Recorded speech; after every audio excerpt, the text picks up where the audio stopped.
Mummy તમને એક વાત કહું હું. હા બોલ ને બેટા.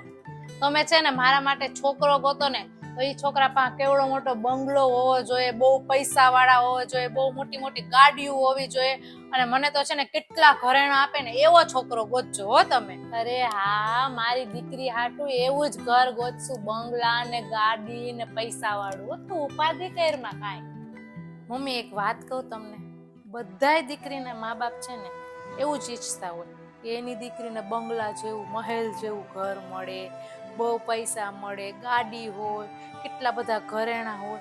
પણ હું આ બધાને જ સુખ કહેવાય? મમ્મી આ બધાને સુખ ના કહેવાય. તો મારી દીકરી જે ઘરમાં જાહે એ ઘરમાં જો એનો ઉઠવાનો ટાઈમ ફિક્સ હશે, એને હું બનાવું એ એના સાસુને પૂછીને એને બનાવવું પડશે, એને હું પહેરવું એ એના પતિને પૂછીને પહેરવું પડશે, એને ક્યારે બોલવું, એને ક્યારે ચૂપ રહેવું એ બધું એનું બીજા નક્કી કરશે. તો હું આ પૈસાદાર માણસો એ સુખી કહેવાય? મમ્મી આને સુખ ના કહેવાય, આને તો છે ને સોનાની જેલ કહેવાય, જેલ. મમ્મી છોકરીઓને છે ને સુખ કોને કહેવાય ખબર? એનું જીવન એના મનની ઈચ્છાથી, એની આઝાદીથી જીવે ને એને સાચું સુખ કહેવાય. ઘરેણા જાજા મળી ગયા એ સુખ નથી, પણ તમને જીવન જીવવાની આઝાદી કેટલી મળી ને એ સાચું સુખ છે. અરે હા બટા, આજ તો તે હોના કરતા મોંઘી વાત કરી ને મારી આંખ ખોલી નાખી. હવે આપણે ઠેકાણું ગોતવામાં બહુ ધ્યાન રાખશું. તે કીધું ને એ વાત 100% સાચી છે. મમ્મી મેં જમી લીધું છે, તમે જમી લેજો ને. મારા પપ્પાની દવા છે ને તો અમારા બેડના ઓલા સાઈડ ટેબલ ઉપર મૂકી છે, જયમાં પહેલાય લેવાની છે ને જયમાં પછી દેવાની છે, ભૂલતા નહીં. અને શાક છે ને બધું લઈ આવીને મેં ફ્રીજમાં મૂકી દીધું છે. લાઇટ બિલ આવ્યું હતું ને એ ભરાઈ ગયું છે. દૂધવાળા ભાઈને કહી દીધું છે દૂધ રોજ સવારે આપી જાય. અને બીજી કાંઈ પણ વસ્તુ તમારે ઘટે ને તો તમે મને ફોન કરી દેજો, હું ઓનલાઈન ઓર્ડર કરીને ઘરે પહોંચાડી દે. તમે એકય વસ્તુ માટે કાંઈ ટેન્શન લેતા નહીં, હો ને મમ્મી? હા વાંધો નહીં. મમ્મી જમી લીધું તમે? ના હજી નથી જમ્યું, મને ભૂખ નથી, પછી જમી લઈશ.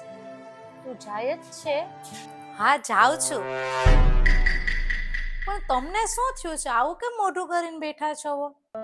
કાંઈ નથી થયું હવે. મમ્મી હું સવારની જોઉં છું, તમારો મૂળ કઈ ખરખો ઠીક લાગતો નથી. તું તો તારી આ મમ્મીને છોડીને તારી મમ્મી પાસે પિયર જાશો ને. પણ હું શું કરું, હું તો ઘરે હાવ એકલી થઈ જાય. મારે તો દીકરી તું છો, વહુ તું છે, મારી બેનપણી તું જ છો. મારા મનની બધી વાત તો હું તને તો કહું છું. હું તો હાવ એકલી થઈ જાય. તારા પપ્પાએ હવારે વહી જાય, મારો દીકરોય હવારનો વયો જાય.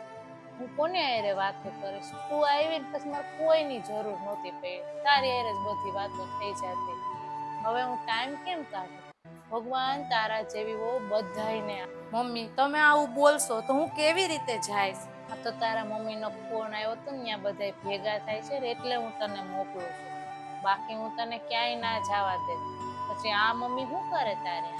મમ્મી આવી તો તમારા જેવી સાસુ તો છે ને કોક જ હોય કે જે એની વહુને આટલો બધો પ્રેમ કરતા હોય. અને આવી સાસુ હોય ને તો પિયર જવાનું જલ્દીથી મન ના થાય. અને જો બધાયને આવી સાસુ મળી જાય ને તો ઘર સ્વર્ગ જેવું બની જાય. બધાયના ઘરમાં તારા જેવી વહુ હોવી જોઈએ ને. જા બહુ વાતો કરીમાં પછી જવા નહીં દો ને, જલ્દી જઈને જલ્દી પાછી આવજો.